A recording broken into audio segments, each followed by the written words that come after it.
la première médaille d'or de l'histoire du surf français aux Jeux Olympiques. Regardez, ça y est, il réalise. Il pleure, mesdames Ce et moment messieurs. historique, Kaolivast, sacré champion olympique à Te Ahup'o. Le Polynésien remporte la toute première médaille d'or olympique de l'histoire du surf français. Instant empreint d'émotion qui a porté tout un peuple. Il se confie à nos téléspectateurs. Nous retrouverons le victorieux en direct depuis Vaira'o avec Melissa Chong. Un avion d'Air France contraint de faire demi-tour après qu'une odeur de fumée a été détectée à bord.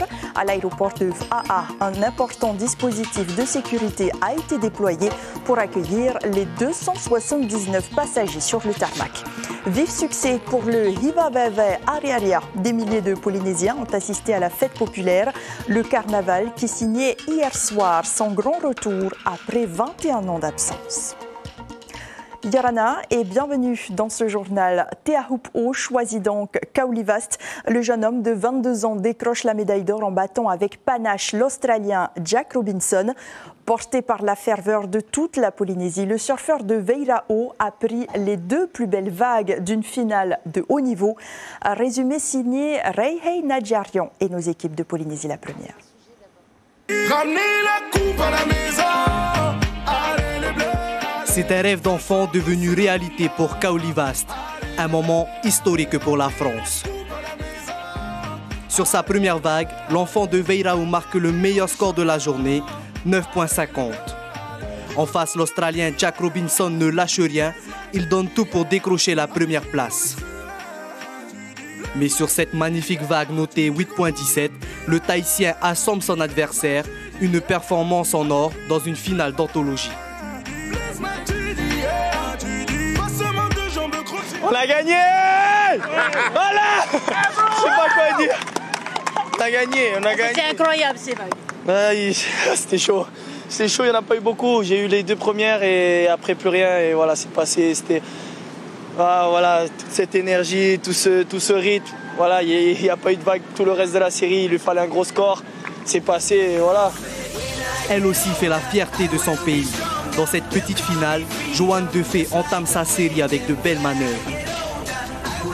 Son adversaire, la costaricaine Brisa Hennessy, a du mal à faire parler sa technique. Malgré des conditions moins favorables, la réunionnaise surplombe son adversaire, la médaille de bronze Sofraï. Se donner tellement de moyens. On est venu ici plein de fois à Tahiti pour s'entraîner beaucoup. Ça met beaucoup de gens dans la boucle de sacrifice en fait. Et la médaille, forcément, c'est ce qu'on veut tous. On veut être récompensé de notre travail et je suis vraiment fière de pouvoir faire ça aujourd'hui. Pour la famille, ça, c'est pour tout le monde. Pour la Polynésie, celle-là. Et la France aussi, mais Polynésie d'abord. Kaolivast est donc le premier surfeur français à décrocher la médaille d'or aux Jeux Olympiques. Quant à Joanne Defay, elle devient la première surfeuse francophone à finir dans le top 3. De belles performances qui hissent nos champions sur le toit du monde. On reste à la presqu'île. Melissa Chong et Marcel Bonneau nous attendent à Vaira'o avec le champion olympique. À Melissa, Yarana, on imagine qu'à Vaira'o, la joie est à son comble. Oui, bonsoir Ayata. La finale des Jeux Olympiques de surf de Tahiti a été exceptionnelle ici à Te Ahup'o. L'équipe de France s'est vraiment démarquée avec Joanne Defay qui décroche une médaille de bronze et le grand champion olympique Kaolivast qui décroche l'or chez les hommes. Nous avons l'honneur de l'avoir ici pour Polynésie Première ce soir. Kaolivast, bonsoir. Bonsoir. Alors, ce sont vos premiers Jeux Olympiques. Qu'est-ce que vous ressentez à ce moment-là dans l'eau quand vous décrochez l'or? Alors c'est le plus beau moment de ma carrière, c'est le moment que j'ai tant rêvé, visualisé et imaginé en tant qu'objectif, en tant que goal. Et voilà, et c'est arrivé la dernière seconde quand le speaker il a dit voilà 3, 2, 1 et que j'ai su que voilà, j'étais champion olympique, forcément c'était le plus beau jour de ma vie, c'est le moment que j'ai tellement travaillé pour, j'ai tellement tout donné, sacrifice et tout, que voilà, ça a été dur, un long moment, long chemin, mais voilà, ça passe pour moi, donc voilà, je suis le plus heureux du monde. Alors, on a l'impression que Te Ahup'o vous a donné la vague parfaite de cette journée, notée 9,5. Est-ce que vous avez senti cette connexion avec ce spot que vous connaissez si bien? C'est vrai que la finale a été compliquée, on a eu 3 vagues au final. Spot que vous connaissez si bien. C'est vrai que la finale C'est compliqué, on a eu 3 vagues au final avec Jack, une et moi j'ai eu l'habitude et j'ai senti que je pouvais passer sur celle-là, j'ai tout donné, je suis sorti, j'ai eu 9,5 et après j'ai réussi à reprendre la prio juste derrière parce qu'il a pris une vague et j'ai eu à améliorer mon deuxième score que j'ai pris un 8 et du coup c'est passé pour moi. Mais bon, j'ai eu de la chance quand même d'avoir le bon mandat de Teahupoo qui m'a quand même assez gâté toute la compète. J'ai eu beaucoup de chance parce que plusieurs fois, l'océan il est devenu plat au moment où j'en avais besoin. Et donc jusqu'à la fin de la série, donc ça m'a sauvé plusieurs fois. Et voilà, la nature fait bien les choses et je suis content. Maintenant que les Jeux Olympiques sont terminés, quels sont vos projets ? Le projet, c'est toujours le même, sachant que les Jeux Olympiques de Teahupoo de Paris 2024 sont arrivés assez vite au milieu de ces 2 dernières années, de ces 3 dernières années, devrais-je dire. Et le fait de se qualifier et maintenant du coup d'avoir gagné, ça c'est magnifique, mais c'était mon objectif qui est arrivé un peu assez vite. Mais mon objectif principal, c'est quand même de garder le focus et de se qualifier pour le WCT. Donc rejoindre Jack Robinson et Medina dans l'élite mondiale et voilà. Donc il y a Huntington qui démarre, donc peut-être que je pars ce soir, je sais pas encore, faut que je prenne une décision. Voilà. En tout cas, grandes félicitations Kaolivas pour ce palmarès. Voilà, nous étions au plus près des spectateurs aujourd'hui durant cette finale olympique. Regardez ce reportage tourné dans la fan zone de Teahupoo avec Heyari Tahiata. Grandiose, phénoménal, Kaolivas, 22 ans, est sacré champion olympique. Pour sa première participation aux Jeux, il décroche l'or. Dans la foule, c'est l'euphorie totale. Il est incroyable. C'est incroyable. Il est trop fort. Je l'aime beaucoup. Super content, hein, l'enfant de la presqu'île, il représente Tahiti en même temps la France. On est super content pour lui, content pour la famille, content pour tout le monde, quoi. Quelle finale, les 2 vagues qu'il a pris, oulala, ouais. Magnifique. Alors là, on a crié, on a perdu nos voix, là, on l'a soutenu du début jusqu'à la fin. On est super content pour lui, pour les Tahitiens, pour les Polynésiens, pour les Français. Go Kaoli, bravo pour ta médaille! Quelques heures avant, il décroche sa finale face à Alonso Correa. Le public est en transe devant le score de l'athlète polynésien. Fantastique, énorme, merci Kaoli, merci! C'est énorme ce qu'il a fait aujourd'hui et il va nous régaler cet après-midi, ça va être incroyable. L'ambiance est incroyable, le temps est incroyable, Tahiti est incroyable, c'est génial, franchement, maruru tout le monde. Merci le Mana d'avoir fait en sorte que notre super champion soit aujourd'hui à la finale. Donc c'est une joie explosante aujourd'hui que je veux partager avec le monde entier. Chez les femmes, Joanne Defay se bat pour scorer un maximum de points. Ses supporters sont en ébullition quand elle décroche la médaille de bronze. Bravo Joanne et voilà, merci de nous avoir fait vibrer. Bravo Joanne, Saint-Leu Surf Club représente, je t'ai suivi de la Réunion jusqu'à ici et vraiment tu l'as mérité, ta médaille de bronze et toute la Réunion elle est là pour te supporter et toute la Polynésie aussi. Bravo Jojo! L'équipe de France aura offert beaucoup de frissons sur la fan zone de Teahupoo, une date à jamais gravée dans l'histoire. Kaoli succède comme champion olympique de surf au Brésilien Italo Ferreira, titré en 2021 à Tokyo. Jack Robinson remporte la médaille d'argent et le Brésilien Gabriel Medina s'adjuge la 3e place. Chez les femmes, Caroline Marks est championne olympique. Tatiana Weston-Ebb obtient la 2e place et Joanne Defay donc à la médaille de bronze. Avec ces nouvelles médailles décrochées par les surfeurs français à Teahupoo, la France comptabilise pour l'instant 13 médailles d'or, 16 d'argent et 19 de bronze, soit un total de 48 récompenses. C'est plus que le record établi à Pékin en 2008 et c'est en partie grâce aux athlètes ultramarins. Comme à chaque Jeux olympiques, l'outre-mer est pourvoyeuse de médailles. Grâce aux athlètes ultramarins, comme à chaque Jeux olympiques, l'outre-mer est pourvoyeuse. L'outre-mer, territoire de sportifs. Aux Jeux olympiques de Paris, les athlètes ultramarins prouvent encore une fois qu'ils ont la culture de la gagne. Avec 10 médailles la première semaine, l'outre-mer espère faire mieux que les 15 breloques gagnés à Tokyo en 2021. S'il faut choisir une discipline reine pour les ultramarins, ce serait à l'évidence le judo. 5 médailles en tout, c'est la moitié du palmarès français au judo lors de ces Jeux. Et surtout une star, Teddy Riner. Avec ses 2 titres olympiques, le Guadeloupéen est la tête d'affiche des Bleus. Autre sport dominé par l'outre-mer, l'escrime. 3 médailles en tout, la quasi-totalité du palmarès des Bleus avec une performance à retenir, celle de Yannick Borel en épée. Le Guadeloupéen est le seul Français à avoir obtenu une médaille en individuel chez les hommes. Autre exploit à retenir, celle des filles à l'épée.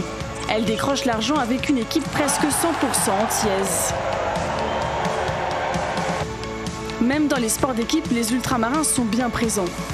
Le premier jour des Jeux, 3 joueurs, Jefferson Lee Joseph, Jordan Sefo et Andy Timo, sont devenus champions olympiques au rugby à 7. La première semaine des Jeux est aussi une grande première pour Maxime Grousset. Le Calédonien a remporté la médaille de bronze avec le relais 4 x 100 mètres 4 nages, sa première médaille aux Jeux.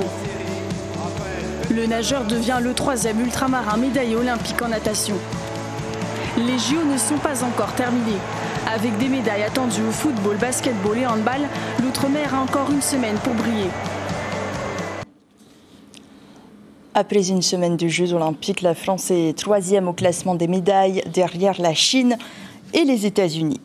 Et lui tentera également de décrocher la médaille d'or olympique en javelot. Teuraiter Eitupaya dispute sa première épreuve ce soir à 22h20.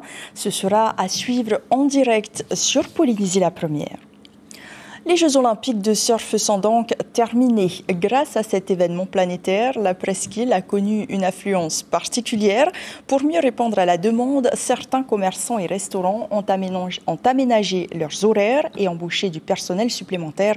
Le reportage de Mélissa Chang. Carpaccio, crevettes et boissons, dans ce snack de Veirao, les services à table s'enchaînent.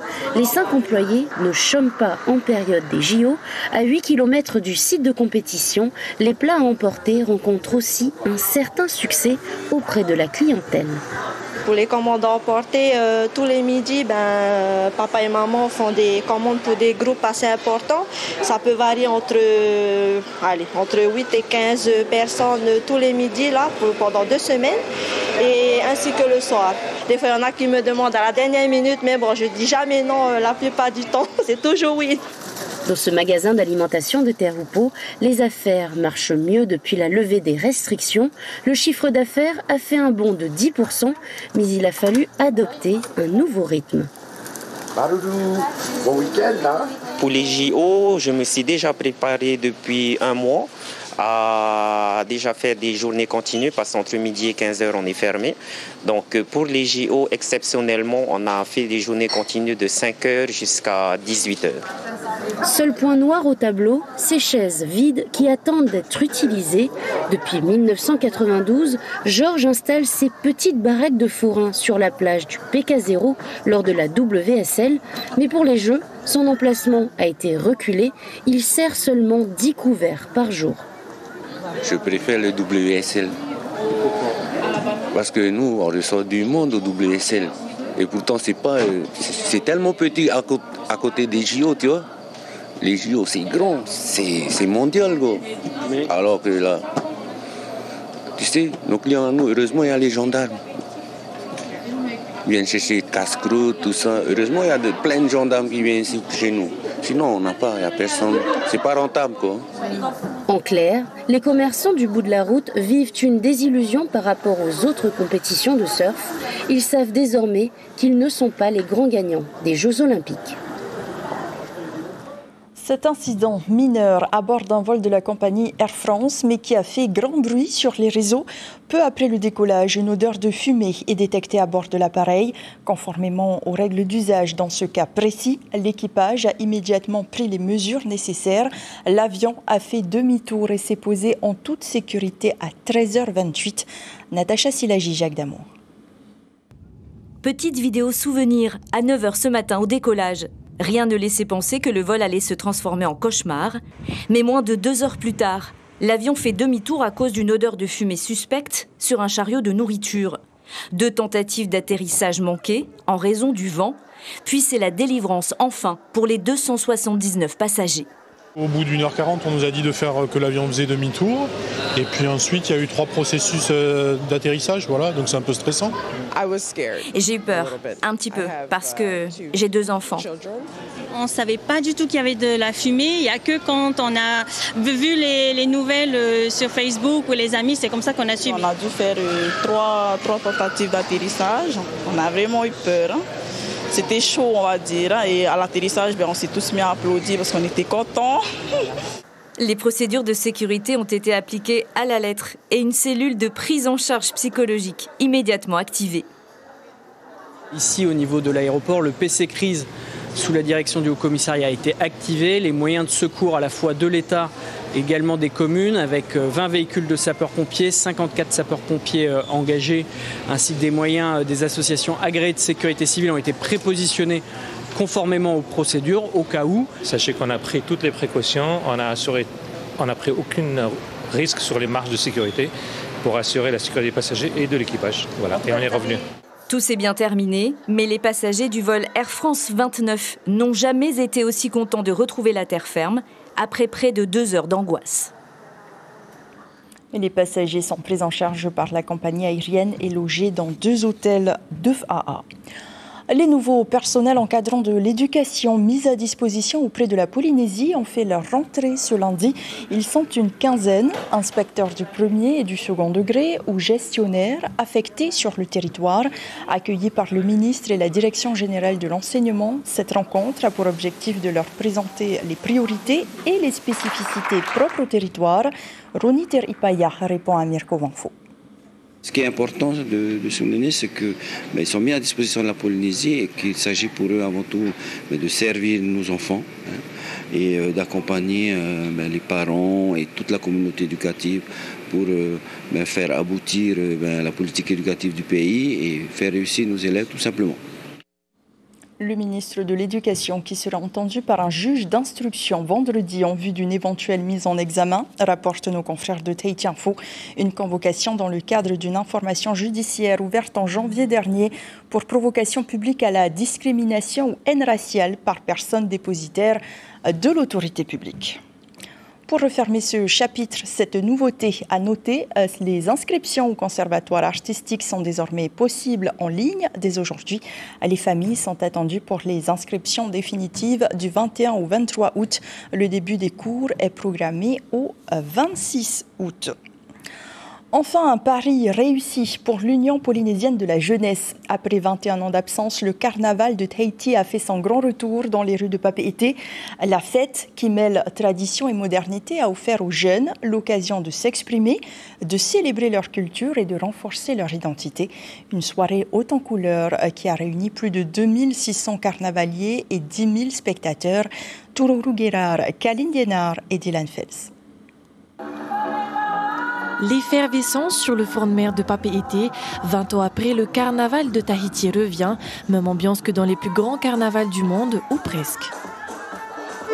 C'est pas encore, mais c'est presque le niveau de Rio. C'est très bon. Je suis très impressionné.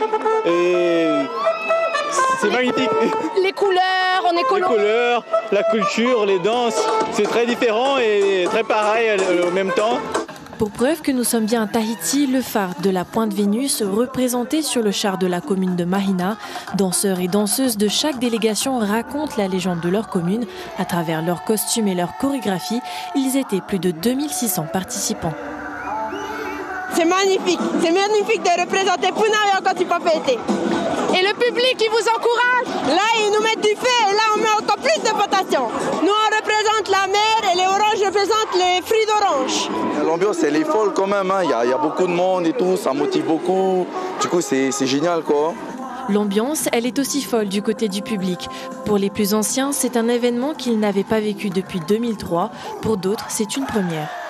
Ça valorise aussi les jeunes et puis ça montre l'animation de la ville pour Tahiti, je veux dire, pour la Polynésie. Hein. Ça manque et c'est bien qu'on ait mis ça en place. J'ai trouvé très joli. Pourquoi je sais pas, plus animé peut-être, je sais pas, mais en tout cas, peut-être parce que j'habite là-bas aussi. Cet événement entièrement gratuit a été organisé en prévision de la cérémonie de clôture des JO de surf à Te Ahupo. Nous sommes arrivés au terme de ce journal. Kaouli Vaste sur le toit olympique, c'est l'information principale. Le jeune homme de Beira-O a pris l'ascendant sur la série dès sa première vague, notée 9,50 pour finalement obtenir un total de 17,67 contre les 7,83 de Jack Robinson, résigné lors des derniers instants. Kaouli Vaste offre ainsi sa première médaille d'or en surf à la France. Le meilleur moment de ma carrière, a-t-il déclaré dans ce journal. Prochain objectif pour le jeune homme, intégrer le WCT. Cette information est également à la une de votre quotidien Tahiti Info avec ce titre Golden Boy. Nos équipes vous proposent un résumé de cette journée mémorable juste après cette édition, avant la suite de la série Lone Star. N'oubliez pas que Teuraiter et Tupaya disputent ses premières épreuves de lancer de javelot. Ce sera en direct sur Polynésie la Première à partir de 21h30. Nous refermons ce journal sur les plus beaux exploits réalisés à Te Ahupu'o. Merci de rester fidèle à votre chaîne publique. Portez-vous bien et à demain.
Retrouvez ce programme en replay sur notre site internet.